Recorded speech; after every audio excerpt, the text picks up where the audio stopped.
business challenges in and technology solutions and technology outcomes out. Yeah, to me, the CIO becomes the liaison type person, right? Agreed. Yeah.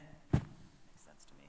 And one of the things regarding the CIOs of the future, as you said, is that they will not be technically, you can say, savvy in the sense that they will not be designing the whole whatever ERP and so on. They need just to understand the business of that organization and try to implement it in that cloud, which is already available, the ERP, whatever, it's already there. You just need to know how to use it. So CIOs will be technically different. It's mainly business sense than just technical. 100%. Yeah, we'll leverage, I think, on this one in the next topic. We'll be surprised about the next topic. But let's now open to the audience for some questions. Yes, please. You have a mic? Okay. Mic, please. If you don't have a mic, take John then.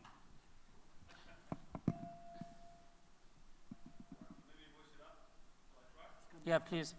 Okay.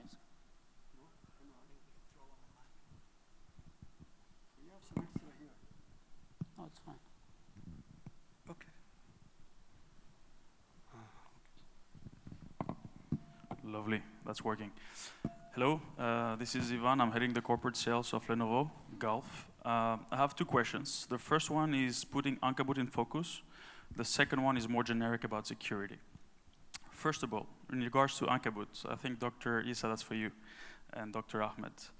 Ankabut provides a unique state-of-the-art connectivity pipe enabling smart societies. Now, what is Ankabut's ultimate goals? What are the next challenges to overcome? And how can the audience here support you in overcoming those challenges? Yes, please, Dr. I think Issa. he is more expert than this, but Ankabut actually, the first thing was that the first requirement, as I said, it was the speed. So to get rid of all the obstacles and the hiccups that happen in Internet 1. So as long as you have this, you need to give all the services. Like, for example, do you need really lab in every university? You will not need labs. Maybe my university will have lab number 1, his university will have number 2, and so on.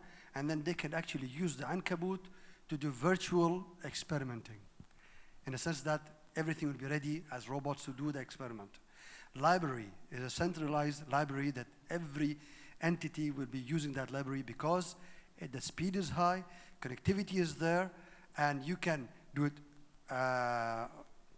real time. So there's no problem in having one central electronic library for all the universities. In terms of education, even in terms of roaming, you can go anywhere in the world and access your university through that Ankabut. You can have lectures to be broadcasted to all universities, specific ones. There are so many services that can be provided by Ankabut, plus they can give also cloud services. Cloud services, that means if I have something specific for my organization, Ankabut will have a private cloud for that organization, or will have a public cloud for 5, 6 of them to use that kind of services. And I could go on, but I think Dr. Ahmed has more than this. No, I think I'm a bad advocate to talk about Ankabut today, but in any way, Ankabut was meant to build the e-infrastructure for knowledge-based economy in the country, which means connecting universities, schools, zoos, museums, libraries, hospitals are working all together to educate and to do research. Now I think the way how you are posing the question or asking, I think we should send another message that Ankabut will be the smart infrastructure in UAE for education and research. I think here, because we have backbone everywhere, we can put sensors everywhere, we can bring data, and we can do analytics of this data, okay? For researchers, for the sake of research, but for also the leadership of the country to know about what's happening in education and research here in the country. Okay? Your second question. My second question. Thank you for that. Connectivity and the Internet of Things is transforming society, as shared. Orienting our future towards fully online controlled environments and online connected humans, or cyborgs, as Google projects it. While we currently struggle to protect our networks from hacking, identity thefts, etc., whose responsibility is it, and how will we protect citizens from Big Brother? Okay, good question. I think, Rabia, you can start. Yes. Sure. Let me just say that the simple answer to your question is everybody's responsibility. But it's a very important question. Thank you for asking that. As we embark on this journey today to move from about 7.5 billion devices connected to the internet, and by the way, that's about 2 devices per person. Unfortunately, not everybody around this globe is connected, so there is those who are fortunate, like us, from a connectivity perspective, or not fortunate, depends on how you look at it, who may have 2 or 3 devices connected to the internet. There's still about 3 billion people on this planet that have no connectivity to the internet. But set that aside, there's about 7.5 billion devices connected to the internet today. By 2025, there will be 50 billion devices connected to the internet based on some of the projections that we have. Now, what does that mean from a security perspective? It means a lot. And especially when you start connecting the lock of your front door at home, and your car, and your shoes, and the stroller you put your baby in and your child in, or the helmet that you put on your child's head, or the nuclear power plants that generate energy to the nation, or the defense system that is now becoming connected because it's much better to manage.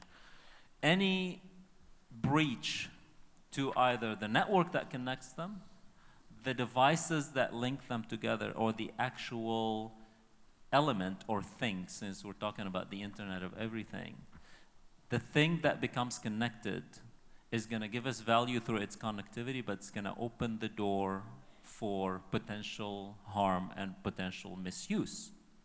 If you think about it from the front door perspective, if you connect your lock to the internet so you can easily just get the lock unlocked either through metrics, through fingerprint or retina scan, or as you actually approach the door. Imagine that if your front door unlocks as soon as you approach the door based on location-based service. If somebody hacks into that and you're traveling, they could potentially get access to your home. So I'm just giving simple examples. Obviously, the problem is much beyond that. And I believe this is probably not the only challenge today, but it's one of the main challenges. How do we secure not just the network and the data, but the devices that become connected? So it's everybody's responsibility. It's the governments and the regulatory bodies, it's the law enforcement, it is the companies, it's the private and public ventures, and it's also the individuals. And I believe there should be an awareness campaign, but also a disciplined policy-based regulation around what can and cannot be done and what should and shouldn't be used. It's a very complex subject. We can elaborate more, but I believe it's everybody's responsibility. And thanks for asking that question. Good. Can we move to the next question? Do you have something to say? Oh, Yes, well, please. I just really like that question, just in terms of security. One thing I've thought about when we're talking about the security implications of when you're talking about babies in carts or our locks in our homes, the nuclear power plant. How many of you remember the I Love You virus, or all of the viruses that happened around 2000, 2003? A lot of those things happened because of more primitive technology in terms of desktops and Windows and all that. But I think one of the things that will solve a lot of this is centralized authentication for each of those devices that are connected. So as we connect, one of the security implications will be if something goes out of control, either a manufacturer's hardware, software, government, whatever, that you can then log yourself out quickly. And I think that what we'll see is a more connected society in the way we've been talking about, but also one that almost on a binary level can detach itself very quickly so that you can go back to the 20th century in terms of technology very quickly and then back and forth. That way you can secure it. But I think encryption will be important, but also a centralized authentication service, whether that be provided of the Googles of tomorrow or whatever's of tomorrow, I think will become very important to keep things from running amok. Anyway. Yeah, I just have one comment. Security sometimes is scary, actually. If you look a few years ago, the Stuxnet that came, and the Stuxnet actually goes and enters companies and industrial companies and goes actually penetrates the industry and does things that could actually freeze the whole city. Imagine that Adwiya or Diwa or Siwa or Fiwa, they are giving services, energy services to the community. And it's part of that network, smart network. And suddenly Stuxnet comes in, and this is done by governments. And they just go and infiltrate in some of these services and completely freeze the whole electricity. You can see that the whole city will die completely because everything depends on electricity. Your mobiles, whatever is going, everything depends on electricity. They can freeze the whole society. So yes, it is very scary. Security is very scary. That's why we always give the responsibility to that service provider. Cloud service provider has to give that security, but it's never guaranteed. The problem is not that who owns it, but is it guaranteed? This is the main thing. And when you look at future, especially from machine to machine, that means things are talking to each other, we make sure that something like Stuxnet doesn't come and freeze the whole society. Okay, good. I will summarize the topic number 1. We talked about the leverage of the Internet of Things by the coming of the IPv6 and the high-speed networks, and also the way of programming. And we have to take in consideration security, and security, and security. I think security is more ethic to do than technology to implement. And questions were asked about the role of Ankabut in the smartness of ubiquitous of networks in education and research, and also the security, and talking about security as a security in a network, but security on a privacy and the interlocution between machines, or persons, machines. Now, we'll go to the next topic, which is very sensitive and important. And having this high tech coming to our doors, and we see it coming and used, the role of the IT department in any institution or in any company, it has to ask several questions. I'm here to implement or to see how my network is working, or I'm here to concentrate on the business. Concentrating on a business and giving the others to manage what you should do in your institution. This is the question is coming on the workforce skills for IT of the future. Leading IT into the future requires insights into how the challenging landscape of IT will affect the demographic of the workforce in every IT organization. What does the IT workforce of the future look like, Dr. Isa? Wow, that's a very difficult question. As I said, from 2020, we'll have embryonical digital people, right? This means that actually those who grow up and are already IT specialists that are coming to the organization. So the future IT is in every person. It will be in the blood. So when you look at IT, no matter where you are, you always have to know that you have to give the services to the organization. There's a very important part of it. You have to, in all senses. Of course, you don't forget the security. Security is something important. It's not important, it's actually sometimes, it's crucial, especially if you look at something very crucial to the country, like defense and so on, and even energy services. And number 3, IT is not more just IT. As you said, it's a part of the business. You do business through IT.